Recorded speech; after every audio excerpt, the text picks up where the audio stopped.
Okay, we'll go through this scene and then I think we'll call it a day.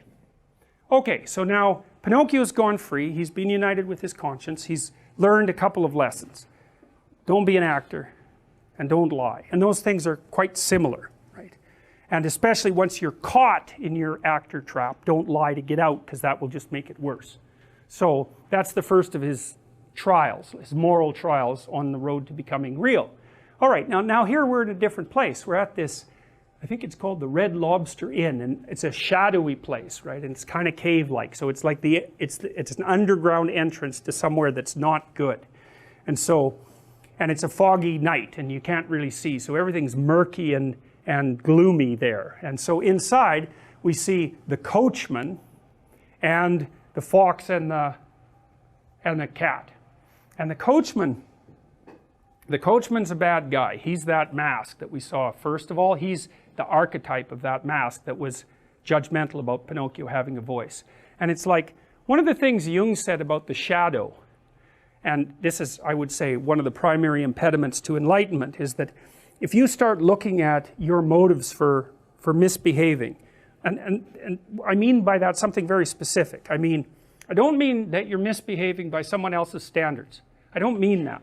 I mean, when you know by your own standards that you're doing something that's devious or malevolent or underhanded, you know it, and you still do it. So it's your own judgment you're bringing to bear on yourself.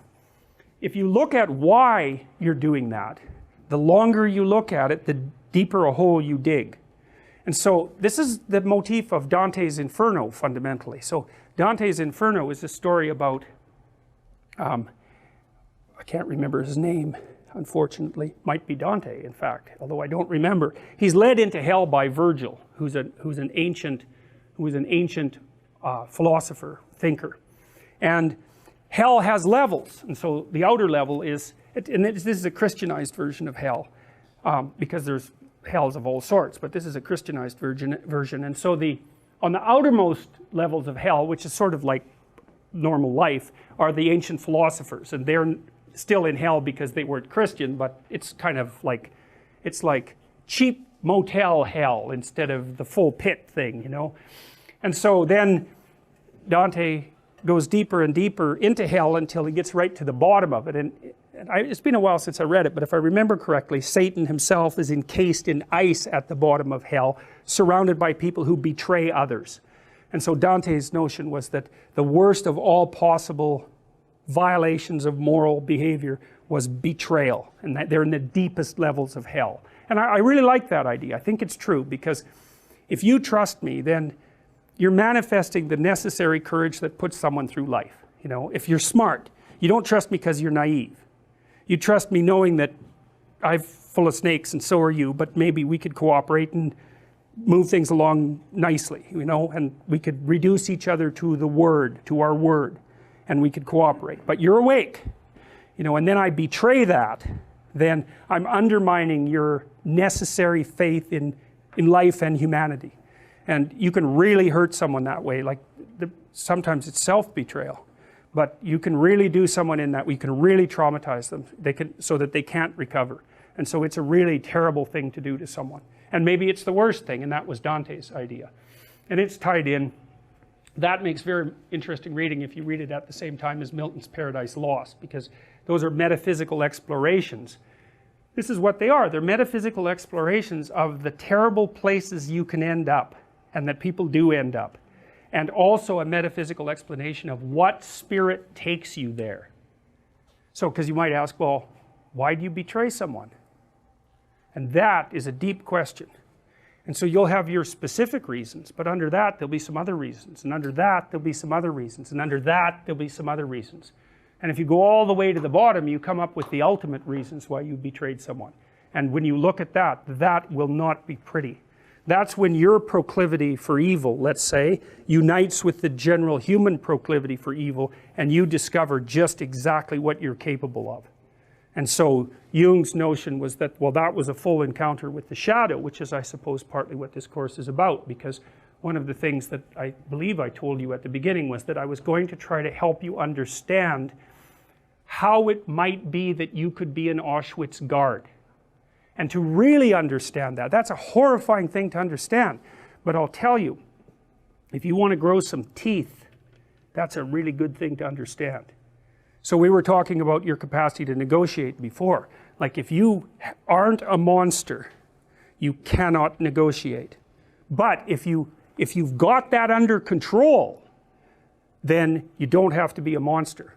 It's really paradoxical. So if you're just naive, well, you end up in jail and a marionette master has control over you. That's not helpful. So that's not good. That just means you're useless and you can be manipulated. You won't go out of your way to be malevolent, but it's mostly because you just don't have the skills, the organizational skills, or even the depth to do that. You know, you're good because you're harmless. That's not good. That's easily manipulated. And so you think, well, how do you get out of that? Well, partly you watch people because you know what they're like, because you know what you're like, and that. But you also know what you could do and would do if you were pushed. And so you don't have to show much of that when you're negotiating with someone for them to take you really seriously. So it's a strange thing, you know, but one of the things Jung pointed out too was that what you most need to know will be found where you least want to look. And that's because you haven't already looked there. And so it's a little different for everyone, right? Because your particular place you don't want to look isn't going to be the same as your place. But you're going to have a place you don't want to look. And what you haven't discovered, that's where it is. And so that's all partly going to be discovered by you looking at what you're capable of, what you're truly capable of. And, you know, people, especially on the compassionate end, think, well, no, I could never be like brutal like that. And that could be true, but you can kill people with compassion, no problem. That's the Freudian Oedipal situation. So think about working in a nursing home.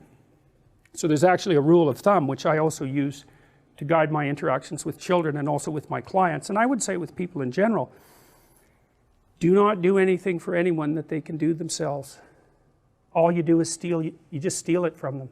So imagine you're working with really elderly people, you know, they have Alzheimer's. It's like really easy to do things for them because, well, it isn't, because it's really a hard job. But it might be easier to do something for them than to let them struggle through it. But you just speed their demise, right, by taking away the last vestiges of their independence. And you do the same thing with kids. It's like, struggle through it, man. Did you ever see My Left Foot? That's a great movie. It's about this author whose name escapes me at the moment. Brilliant. It's a brilliant movie. And the person who played the part is Daniel Day-Lewis.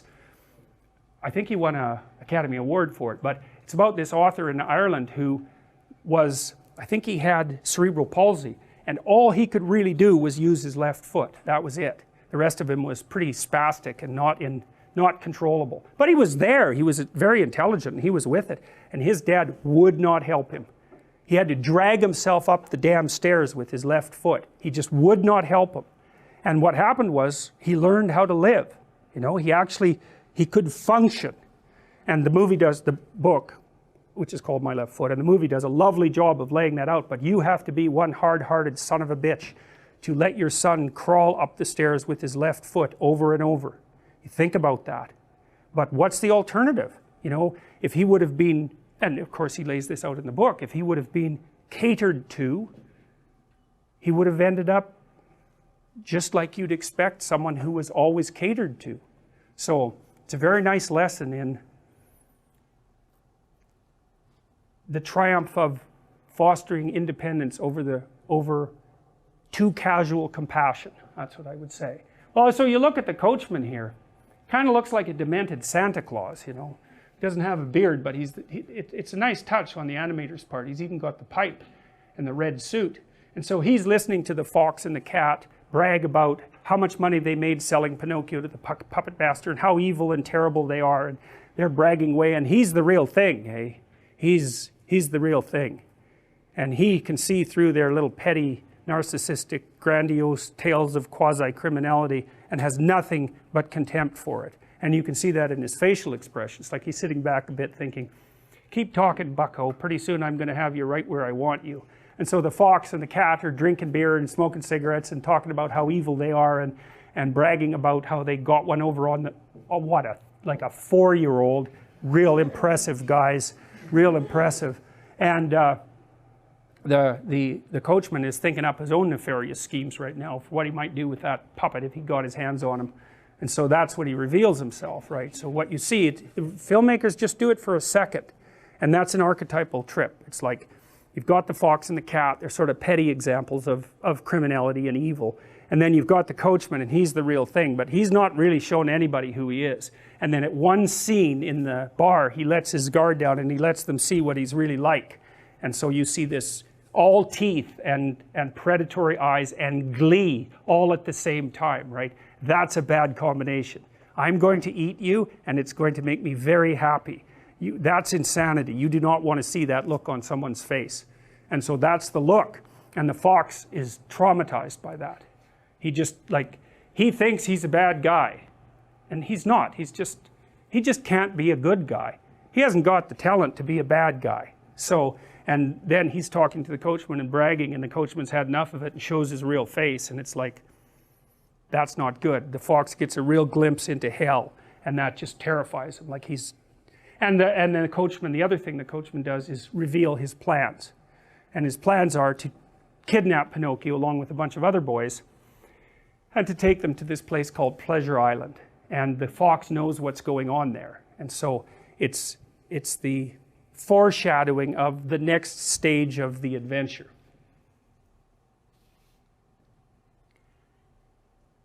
And so after the fox and the cat are terrified, the coachman, who takes you along with him, has a little chat with them, and they describe exactly what they're going to do next. And the fox and the cat know perfectly well that they're over their head, but at this point in their misadventures, there's no pulling back.